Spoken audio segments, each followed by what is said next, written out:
Ladies and gentlemen, the American Jury and Bulldog Nation, welcome to the Bulldog Show. As always, we're sponsored by Deters Law, Parks Yoga, and check out all the platforms where you can find me.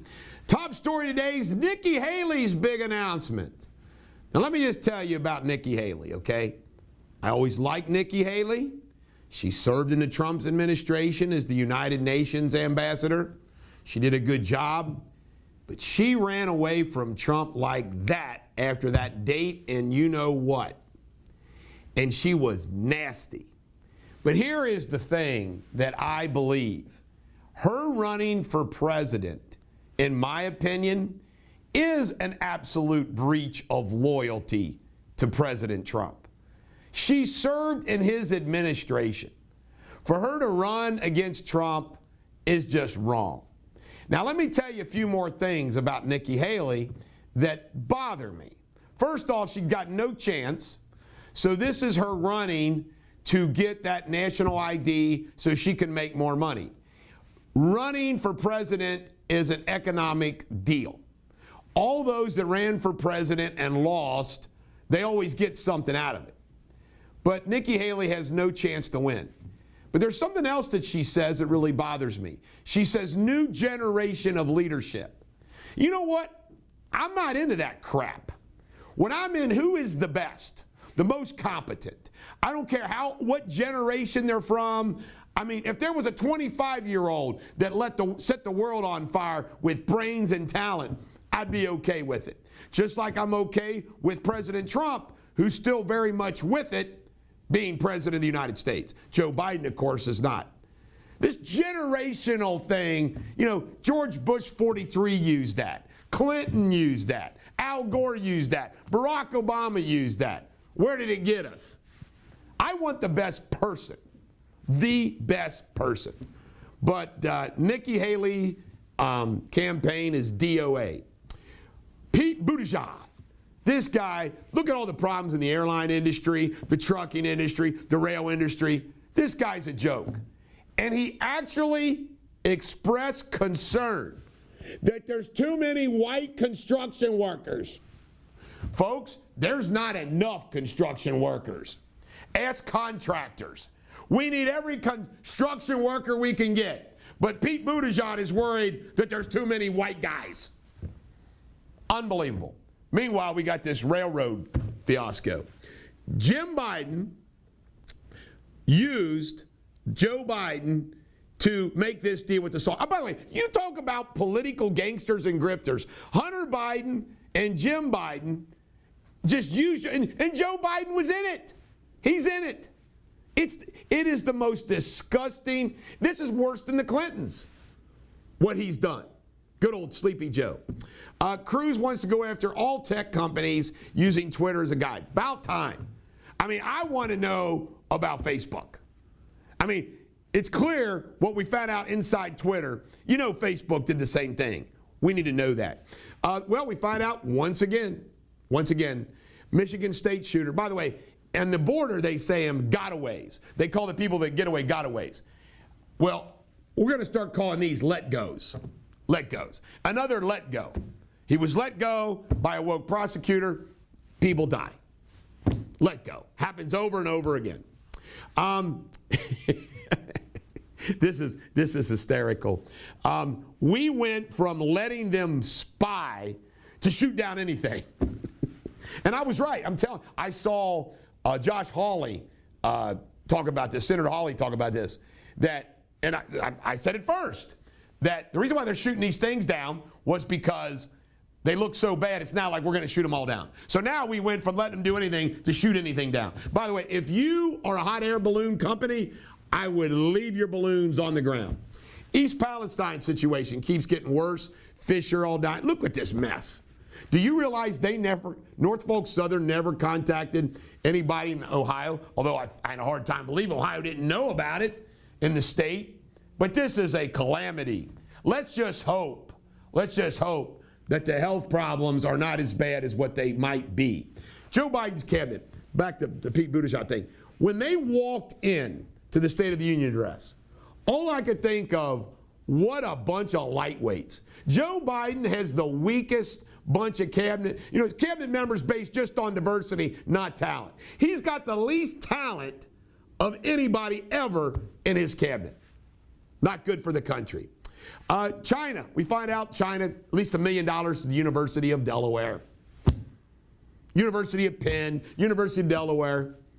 China, China, China. They own our president. Think about that. The Communist Party owns the President of the United States. If this happened in the 60s or 70s, he would be resigning already. The national media would crush him. Now in 2023, and then last but not least, Joe Biden keeps saying, the prices are coming down, man. No, they're not, Joe. Unbelievable. This is the Bulldog Every Dog Has Their Day. Coming up next, Bulldog TV, local news.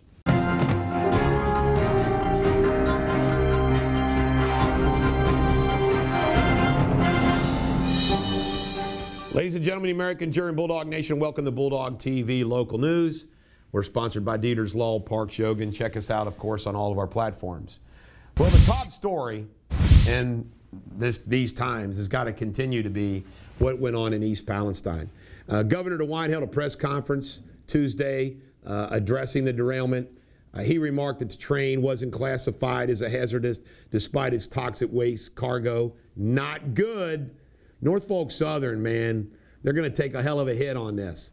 The crash led to DeWine being forced to issue an evacuation order for people near. But DeWine says go back home. No harm. Says drink bottled water. Basically telling you, well, you going to take a bath in the water? I mean, you know what? Here's the problem. These people are poor. And they don't have any means. What Norfolk Southern should do immediately, if they were smart, if I was advising Norfolk Southern, I would offer to get everybody out of town. Everybody out of town. Put them up somewhere, everybody out of town. Because where this is going to go is not good. There's already been a lawsuit filed. By the way, I understand that. I wish I had this lawsuit. I wish Deters Law had this lawsuit. But there's going to be litigation. Let's hope that there's not down the road cancer issues. That's got to be the biggest concern. But my God, the fish are all dying. Animals are dying. I'm watching the same news that you guys are. It's just really, really bad. Thinking about sending a member of our team up there. All right, long crime. Dearborn County inmates Matthew Gabbard and Daniel Creech got caught smuggling meth into the Dearborn County Jail. Look at these guys. They were caught when Gabbard called for medical help as he was hallucinating from the drug. They face up to 30 additional years. These poor guys, man, they're never going to get out. Eric Smith, who was a wanted man for a gas station shooting on February 6, is now under arrest.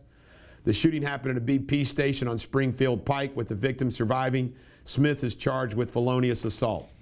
Police have tracked down Leroy White for beating a man at Springdale Motel in 2021. A disturbing video captured outside of Super 8 shows White kicking a victim in the head several times. Not good. Local news, Colerain Township officials have recovered a body of a 24-year-old man who fell into a pond on Tuesday. The man fell into the pond while in a canoe as he worked on the property. He could not rescue the unidentified man. The next phase of redevelopment at Tri-County Mall is about to begin with demolition in March. Isn't this wild that this mall is going to be demolished? The mall will be replaced with a $1.3 billion revamp, take place over 8 to 10 years. New mixed use will include new hotel, retail space, parks, and green spaces.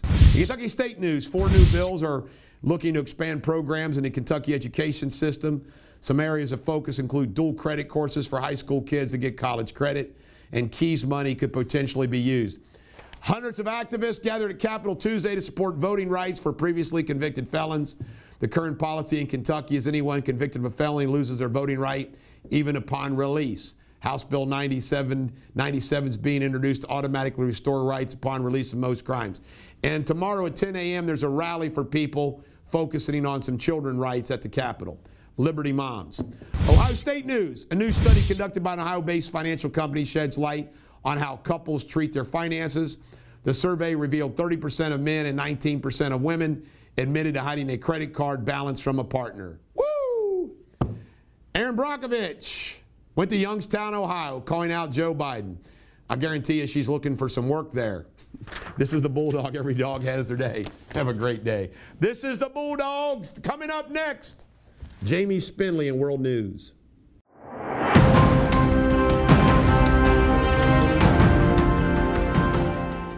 G'day Bulldog Nation, I hope everybody's doing great. Today's news. Nicola Sturgeon has resigned as Scotland's First Minister after more than 8 years in the role. She made the announcement at a news conference early this morning in Scotland. The first UN aid convoy has entered through the reopened border, crossing into rebel-held western Syria earlier today. Many Syrians are angry over the lack of aid for the war-torn nation after last week's quake in which over 41,000 people had died. Russian journalist Samantha Panamarko has been jailed for 6 years for posting on social media about a deadly attack by Russian warplanes on a theatre in Ukraine. Hundreds of civilians died in the attack. Taiwan's Foreign Minister Joseph Wu has expressed deep concern that China might feel confident enough to use military force against Taiwan without too much opposition in the near future. And in sports, football Champions League, AC Milan beat Tottenham Hotspur 1-0 and Bayern Munich beat PSG 1-0. See you all tomorrow. Bye-bye.